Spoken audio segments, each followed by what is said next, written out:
Boa noite, Felipe, aqui, Laje da Flamengo TV. Felipe, queria, por favor, começasse falando sobre o Jorginho, né, que estreou hoje pelo Flamengo no Brasileirão, no Maracanã, estava com a família aqui. Jogador muito importante, que além de mapear os espaços, ele conversa o tempo todo com os jogadores, né? Você também conversou com ele num determinado momento, quando estava 0-0 ali. A importância e o peso de ter um Jorginho jogando pelo seu time, Felipe. Boa noite. Um craque, obviamente que eleva muito o nível do nosso meio-campo, que já é muito qualificado, né? E eu amo esse tipo de jogador que é treinador dentro de campo. Então ele leva sempre a minha ideia, ele entende e muito rápido, porque ele sente, e ele transmite e corrige o time dentro de campo muitas vezes aonde eu não consigo chegar. Então é um jogador muito diferente, que não à toa foi o terceiro melhor jogador do mundo, e vamos poder desfrutá-lo aqui por um tempo. Boa noite, Felipe. Rodrigo Cerqueira, do Grupo Globo. O Flamengo conseguiu uma vitória importante para se manter na liderança, mas eu queria perguntar para você sobre o Pedro, que de fato aconteceu, a sua percepção, a sua análise, e se você conta com o Pedro do próximo jogo, como é que está essa situação. Obrigado. Bom, óbvio, perguntar.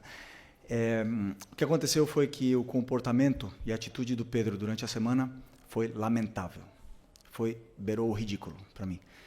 E, evidentemente, que o Pedro tem os seus problemas pessoais com a diretoria, com o clube, problemas dele.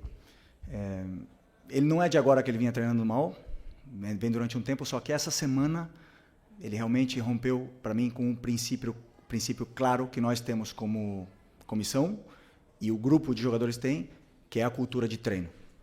E para mim, o que ele fez foi uma falta de respeito, a atitude dele nos treinamentos, e não duvidei em nenhum momento de deixá-lo fora da lista de relacionados, porque esse tipo de comportamento pode contagiar, né? Então eu espero que ele recapacite, que ele pense, peça desculpa para os companheiros e volte a ser o Pedro, porque para mim não é só uma falta de respeito com os companheiros, é uma falta de respeito primeiro com ele mesmo.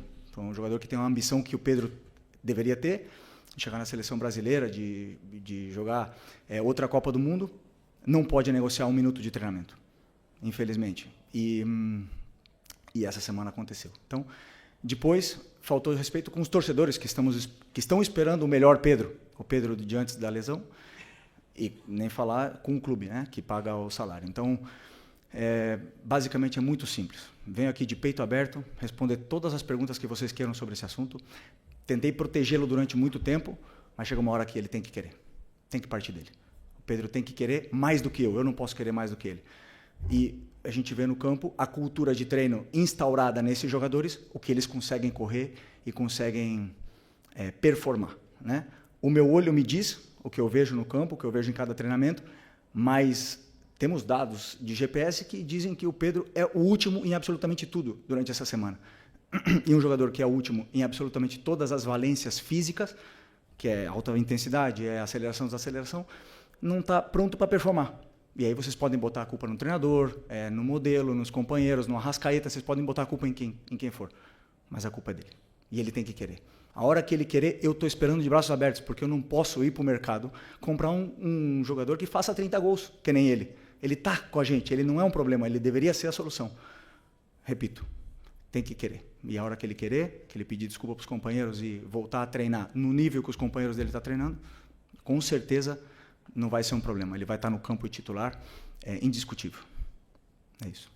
Felipe, Raíza Simplício aqui da Gol Brasil e da revista Placar. Você falou sobre a atitude dele ao longo da semana. Eu queria que você explicasse um pouco mais se foi indisciplina ou se vocês enxergaram que ele estava treinando realmente muito mal, enfim, e a comissão técnica entendeu que ele não poderia treinar tão mal assim. Se ele abandonou o treino, né? A gente teve algumas notícias que disseram que ele teria abandonado o treino. A gente escutou também o lado do pessoal dele que disse que não, que ele avisou ao seu auxiliar que estava sentindo dores e etc. E ao longo, né, dessa última semana teve esse episódio de uma pessoa do alto escalão do futebol do Flamengo que, enfim, você viu os prints, toda aquela situação, você está, obviamente, muito ciente se você conversou com ele, o que você sentiu dele depois disso. Bom, primeiro, como eu falei, a treinabilidade dele é mais baixa, né? O Pedro estava assim. Aconteceram esses vazamentos, esses prints. Eu não tenho absolutamente nada a ver com isso. Eu não quero que o Pedro seja vendido. Eu não quero que o Pedro saia. Chamei os capitães, chamei ele na frente, transmitimos isso para ele, os capitães também. Falamos para ele que precisamos dele, precisamos do Pedro. E não vou entrar em detalhes micro, mas obviamente que você vê o aquecimento, as respostas, o deboche, a maneira de correr, de andar. E depois, como eu falei para você, está tudo quantificado com o GPS e aí os números são muito inferiores, né? Como você falou, um episódio de abandonar, como nós temos mais do que 20 jogadores, alguns jogadores ficam fora de algumas atividades. Por exemplo, se eu fizer um treino específico de 10 contra 10 e nós temos 23, 24, são 4 jogadores que têm que fazer algum treino alternativo, um complemento, alguma coisa, né? Então, no caso dele, também por estar muito abaixo, teria que complementar, e ele saiu e alegou realmente que estava com problemas, na qual também é ruim do mesmo jeito, né? Mesmo se fosse não foi indisciplina, porque ele avisou, como você falou, mas como eu falei, números muito, muito, muito, muito abaixo dos outros e não consegue acabar o treino. Então, tudo isso aí leva com que o Pedro não se coloca na convocação, não se coloca nessa lista e não se coloca à disposição de competir por uma vaga no time.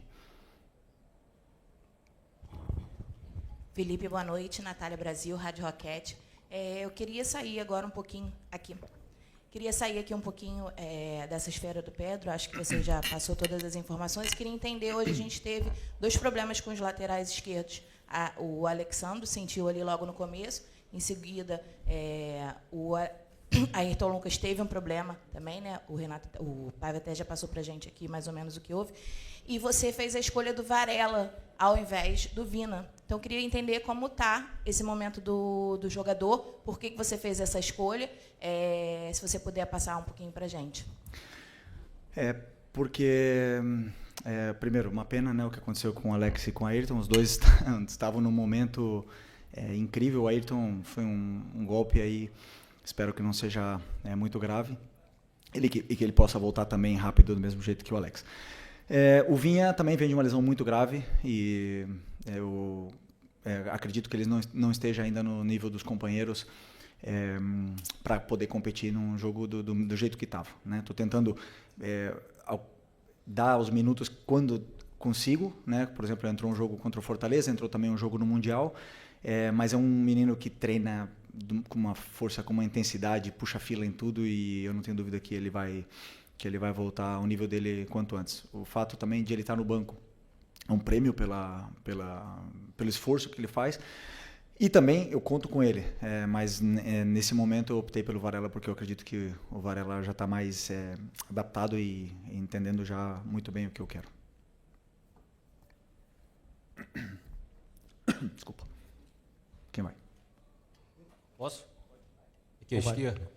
Felipe, eu só queria voltar ainda no tema do Pedro. A gente não teve a oportunidade de ouvi-lo, mas você, como representante e líder dessa equipe, queria entender o porquê desse comportamento dele. Não é a primeira vez que a gente sabe que o Pedro tem algum tipo de problema dentro do elenco, né? Em 2023 teve aquele lamentável episódio envolvendo também o preparador do Sampaoli.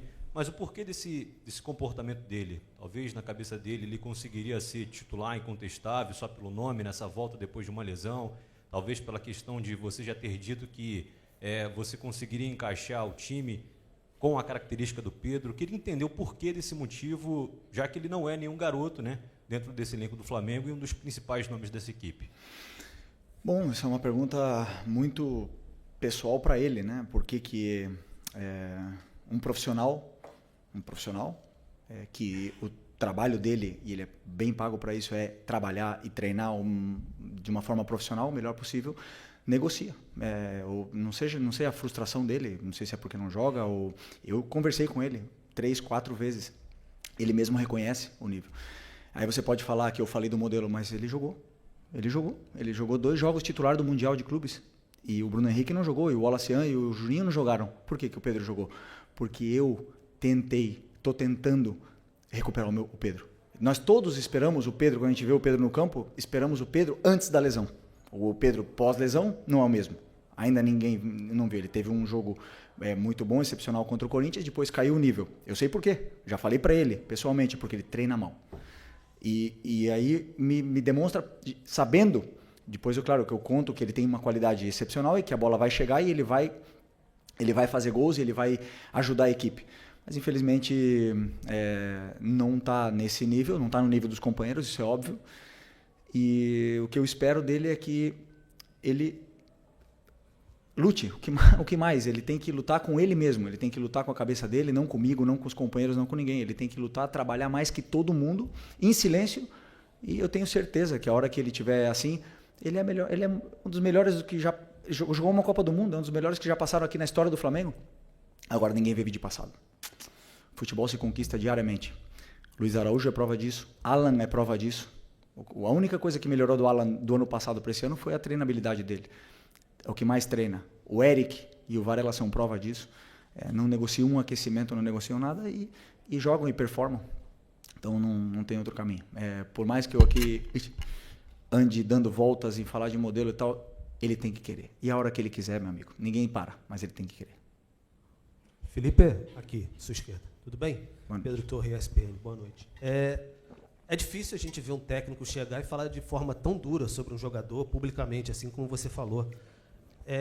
Você falou, estou de braços abertos para o Pedro. Você acredita que a relação é possível de reconstruir com o Pedro diante dessa exposição? Enfim, que o jogador às vezes se sente muito exposto, a gente sempre fala sobre isso, etc. Mas a partir do momento que você tem essa posição pública, é possível uma reconstrução de relação com o Pedro?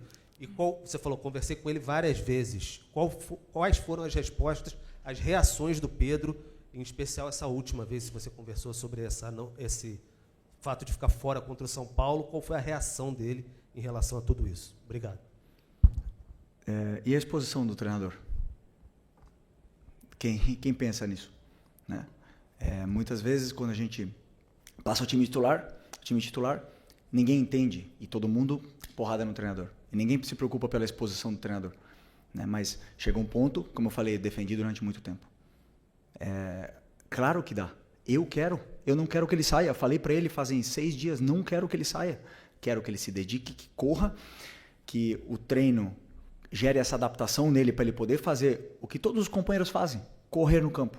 A hora que ele correr e segurar a bola e sustentar os duelos com os zagueiros que não está fazendo, a hora que ele fizer isso aí, ele vai jogar. Ele vai jogar. Não precisa me dar abraço, não precisa me dar a mão, não precisa me dar bom dia, não precisa nada. Ele precisa ser profissional, ir lá e resolver no campo. Mais nada. E tenho certeza que quando ele fizer isso aí, eu vou estar esperando o abraço. Se ele não quiser me dar, não tem problema nenhum, mas eu quero ganhar. Eu quero ganhar. Se o Pedro quiser ganhar comigo, vamos junto. Se ele não quiser, outros vão querer.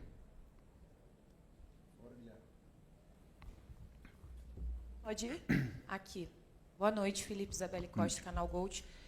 Queria te perguntar sobre negociações e como a janela abriu, né? A gente também tem visto um pouco da movimentação do Flamengo no mercado. Até surgiu o nome do jogador, né? Mike Johnston, que aparentemente tinha até um voo comprado para chegar durante essa semana, mas a diretoria parece que voltou atrás. Queria saber de você, que é o técnico e provavelmente acompanha isso tudo, como é que tem sido esse trabalho para mapear, por que teve essa decisão de voltar atrás pela contratação desse jogador?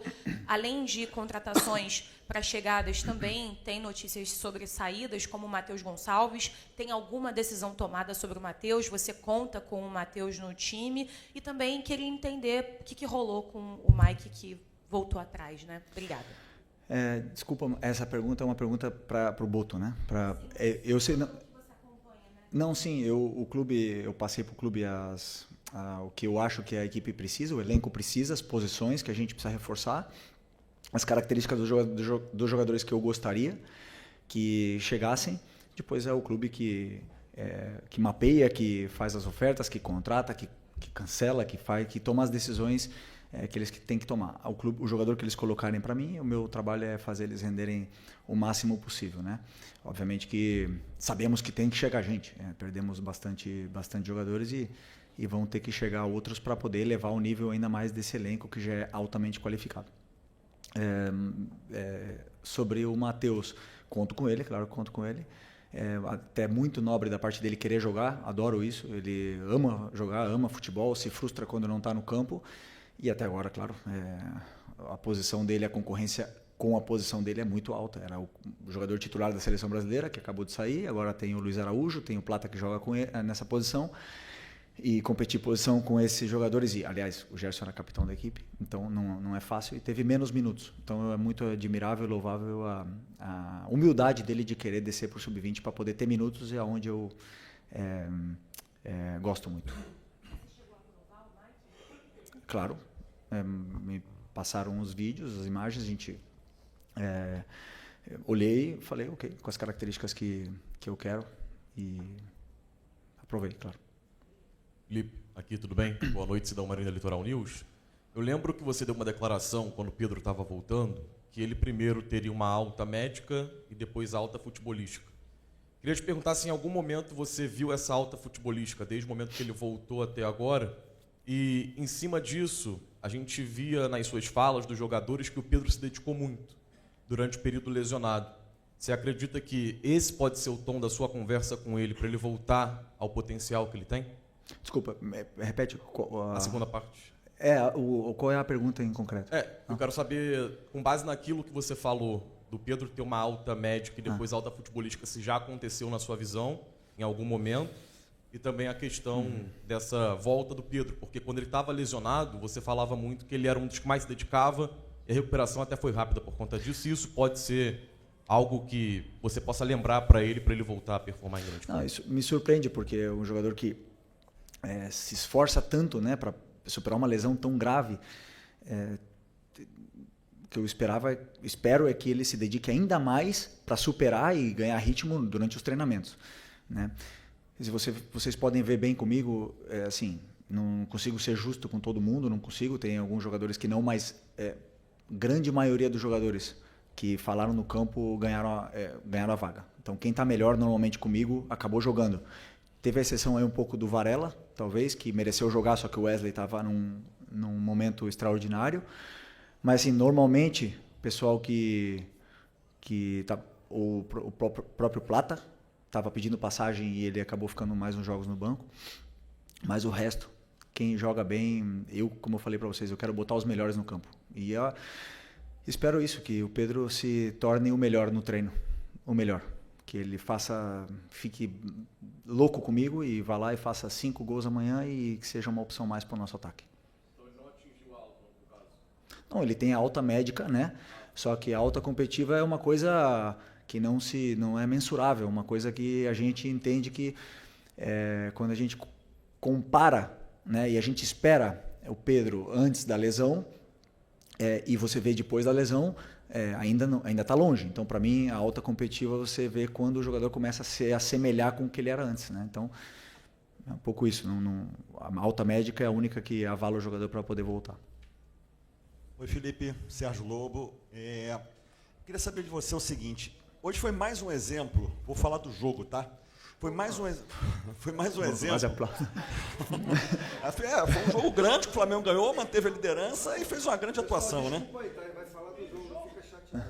Vai lá, desculpa, pode ir.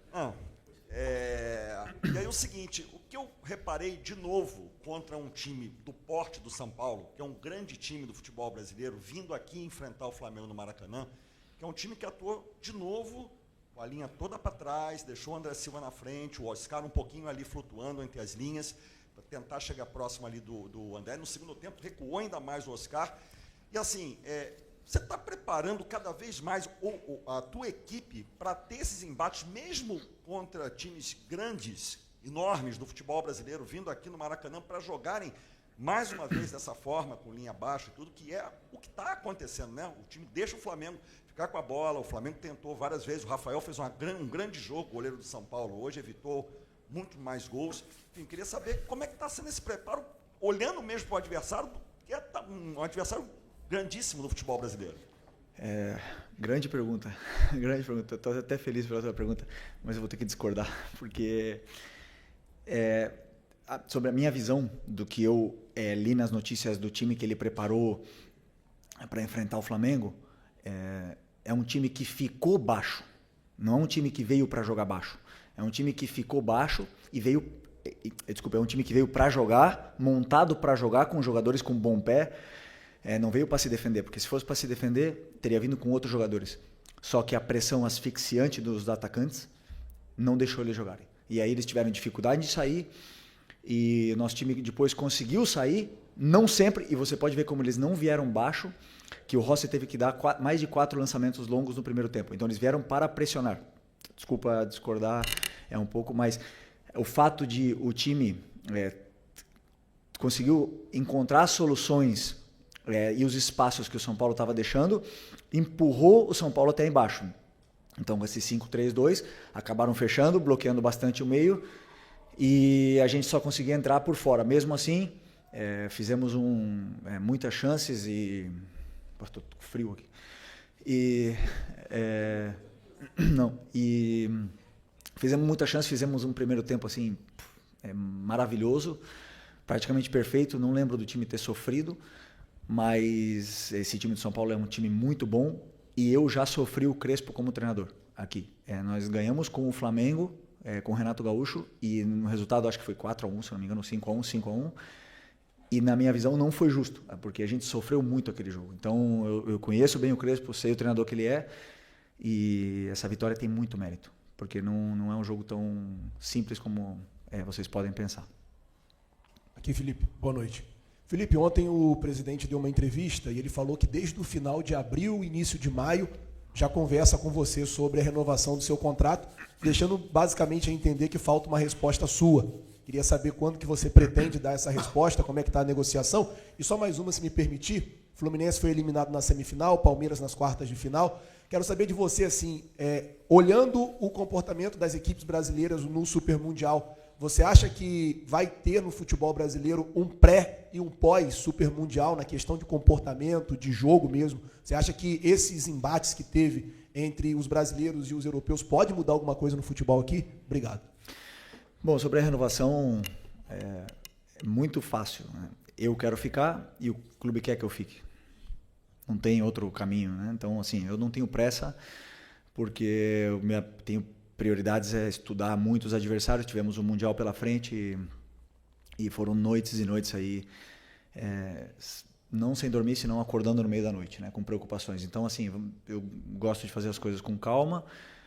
Sempre deixei muito claro para o presidente o que eu penso, como eu acredito, como eu enxergo o jogo e os princípios e valores que eu tenho.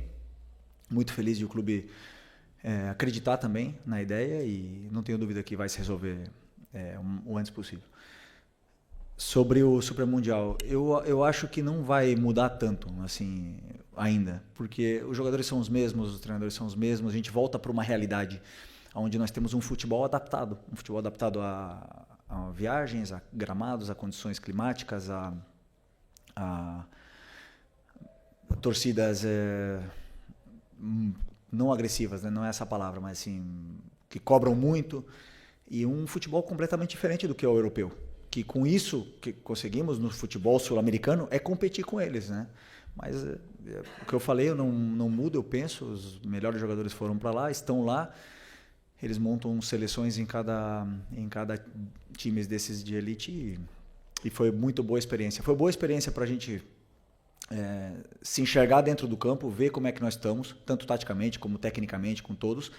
Foi bom para ver várias situações, trocas com treinadores. Por exemplo, tive a oportunidade de conversar com os treinadores, ir para o vestiário deles, ficamos lá trocando planos de jogo, achei super interessante. E também para analisar a imprensa estrangeira, né? Não só a brasileira, né? A estrangeira também. Então, assim, foi muito legal. Uma pena ter caído nas oitavas. Eu acho que poderíamos ter chegado um pouco mais longe, aí seria o ideal. Boa noite, Felipe. Bruna Medeiros, do Desflá. Você perdeu, né, o Pulgar, pelo menos por um tempo de mais ou menos 2 meses a 3 meses, e ele era um dos pilares do Flamengo, né? Até dito por você mesmo. Hoje havia muita dúvida do Alan ou do De La Cruz ali no meio, e você também citou dos treinos do Alan, né? Ele sempre se dedica muito, sempre ser muito bom, mas passa mais por essa estratégia ou o Nico ainda está com algum problema físico aí para aprimorar? Obrigada. Desculpa. O Nico está recuperado da lesão, ele teve uma lesão onde deixou bastante tempo fora. Ele jogou, acho que foram 15 minutos contra o Bayern. Teve essa semana para treinar, mas eu prefiro ter o Nico, né, durante 30 minutos em jogos consecutivos do que ter o Nico hoje 60 e perder ele 2 jogos. Então, tomei essa decisão. Também pelo momento não só do Alan, senão do Everton Araújo. Tenho muita confiança nos meus volantes. Estou muito bem servido. Então, assim, já ele volta a ser titular, porque vamos precisar de todo mundo, são muitos jogos, são muitas viagens, muitos desgastes, e para isso, esses jogadores com qualidade. Felipe, boa noite. A gente hoje teve o Alan fazendo uma grande partida, a gente percebe que ele está tranquilo dentro do campo, a gente costuma falar senhor das suas atitudes ali, fazendo, né, dominando ali as jogadas e tal. Eu queria que você falasse sobre isso, essa falta que o Gerson, muita gente esperava que faria, e a gente viu um Flamengo muito forte hoje, um Flamengo muito bem, principalmente no meio de campo. Como é que estava a sua expectativa para hoje, para esse primeiro jogo assim sem o Gerson, e a sua expectativa também, eu sei que você não negocia, você não está no mercado da bola, mas a possibilidade de você perder o Wesley, né? A Roma está, pelo menos as notícias que saem lá, Fabrício Romano, que a Roma está muito perto de fazer a proposta alta pelo Wesley. Como é que você vê essas saídas e a forma que você está encontrando para quem está assistindo, pelo menos quando vê o time, parece que não sentiu tanto? Bom, primeiro porque o Luiz Araújo é um jogadoraço, um jogador à altura, e fez um grande jogo hoje, né? Evidentemente, perdemos o nosso, até então, capitão, na qual eu, pessoalmente, sou absolutamente agradecido a tudo que ele fez, por mim e pela equipe. Desejo muita sorte ao Gerson, mas temos que olhar para frente. Ele já não está mais, né? Então, quando não está mais, não temos que ficar falando mais dos jogadores que não estão mais aqui, senão nos que sim estão. E nós temos o Luiz Araújo, temos o Plata e temos o Matheus, que pode jogar aí, e o Lohan, que também joga aí. Então, todos esses jogadores aí, e o Wallace já jogou aí, inclusive entrou aí e fez gol no Los Angeles. Então, por sorte, estamos bem servidos, né, nessa posição. E o que mais? Do Wesley. Pois até agora não fui comunicado de absolutamente nada, né? Então eu espero e conto com ele. Ele é um lateral que tem um futuro brilhante. Se efetivamente, e que não me estranharia, vierem aqui pagar o que o clube pede, vamos ter que repor. Temos aí o Varela, que todo mundo sabe a qualidade que ele tem, confiabilidade que ele nos passa. Mas claro que vamos precisar repor a saída, mas até agora nada. Boa noite, Felipe. Léo José, do Coluna do Fla. Não só nesse caso do Pedro, mas também sobre outros atletas, você disse que para o jogador estar em campo, ele precisa treinar muito bem. E no caso do Matheus Gonçalves, a gente vê que é um jogador que vem com pouca minutagem, né, em 2025. Porém, ele pediu para descer, para jogar na base, jogou bem nesse final de semana, na quinta-feira, se não me engano. E agora fica a janela aberta. Ele deixou uma declaração ali que gostaria de seguir no clube, mas que também, se precisar seguir a carreira em outra equipe, ele também vai analisar. E o que a gente tem de informação também é que o staff do jogador está com janela aberta para poder ouvir propostas. Eu queria entender a visão do Felipe Luiz sobre o Matheus Gonçalves nesse momento da janela. Bom, como eu respondi antes, né, falei um pouco desse assunto antes do Matheus. Ele tem uma coisa que eu gosto muito. Primeiro, ele treina muito bem. Ele se esforça em todos os treinos. Pode estar brabo, pode estar triste, feliz, ele se esforça muito. Depois, tem poucos minutos pela concorrência que ele tem, porque o Danilo também treina muito bem, mas o Léo não dão motivos até agora não dão brecha, que se fala, né? Mas claro que eu coloco o Danilo sempre que dá e o Matheus sempre que dá também. Só que o Matheus tem, como eu falei, tinha Gerson, tinha Luiz, tinha Plata na concorrência dele. E como eu também disse antes, né, eu vejo o Matheus jogando um pouco mais aberto, né, porque ele é um jogador que não cumpre taticamente exatamente do jeito que que às vezes eu peço, mas é um jogador que tem um futuro e um potencial tremendo, que eu até agora não fui comunicado de absolutamente nada, conto com ele e vai competir por posição. Né? Depois depende deles aí falar, ir no campo e fazer grandes jogos, fazer gols como ele fez no Sub-20. Não só os gols, senão grandes jogos em todas as fases do jogo para poder ter sequência de jogos. Então é isso. Felipe, aqui. As folgas que você deu para os jogadores depois do Mundial, aliadas ao tempo de treinamento, reduziu o desgaste da equipe do primeiro semestre? Você acha que o Flamengo vem mais forte para o segundo semestre com esse tempo que teve? E o Bruno Henrique será o capitão ou haverá um rodízio de faixa? Primeiro, sobre a folga, sim. Eu sempre que podemos, com esse calendário de tantos jogos, assim, eu tento dar livre para eles, porque eles estão muito bem treinados. É um grupo responsável e a gente precisa limpar a cabeça, né? O futebol brasileiro e um clube tão exigente como o Flamengo, às vezes, maioria das vezes, o cansaço não é físico, ele é mental. E isso afeta também no corpo. Então, eu sempre que posso, eu gosto que eles se desliguem totalmente, que eles fiquem com a família, façam o que eles quiserem. E tivemos aí, acho que 5 dias ou 6 dias depois do Mundial para poder cada um fazer o que quisesse. Né? Então, eu acredito que isso limpa bastante e nos dá a tranquilidade de que esse grupo está com o caminho traçado. É claro que o segundo semestre vai chegar forte com esse número de jogos, com as peças que vão chegar para potencializar ainda mais esse grupo. E sobre a faixa, seguir o que vinha sendo feito por como é que fala? Antiguidade. Bruno Henrique, Arrasca, o Alex, que foi o capitão que eu escolhi no começo desse ano, e agora o Léo Pereira é o quarto capitão, pela também tempo que ele está no clube, como eu bem falei para os jogadores, é um dos jogadores mais antigos desse grupo. É um jogador que passou por tudo, tem experiência por tudo, por ser vaiado, por ser cobrado, por dar a volta por cima, por ter sido campeão de todos os títulos, exceção do Mundial, e por ser hoje um líder ativo dentro desse grupo. Então hoje estamos bem representados, além de ter capitães sem faixa, como o Danilo, como Léo Ortiz, como o Jorginho mesmo. Então, eu acredito muito na liderança positiva, e eles são. Felipe, aqui. Você falou agora há pouco sobre a necessidade de contratar uma reposição caso o Wesley saia. E, em cima disso, queria perguntar em relação ao Gerson. O mercado está aberto, é do seu desejo ter uma reposição para o lugar do Gerson, e como é que está a sua conversa com a diretoria em cima disso, por favor? Não, então, já conversamos, já falei tudo o que eu penso. Claro que, como eu falei, né, a montagem de elenco, o treinador participa, mas ela é do clube. E sobre a reposição do Gerson, eu acredito que nós precisamos de meia, né? Um meia onde possa repor o Gerson, mas também o Arrascaeta, que possa fazer essas funções e que possa cumprir esse corredor central. Então, aí o clube está estudando e analisando e fazendo propostas pelos jogadores que eles têm interesse para a gente repor o meio-campo. Mas para a posição específica do Gerson, né, onde ele estava jogando agora, porque o Gerson, todo mundo falava ou dizia que era volante, mas comigo ele jogava muito mais na meia direita, né? Então eu tenho o Luiz e o Plata, na qual confio muito.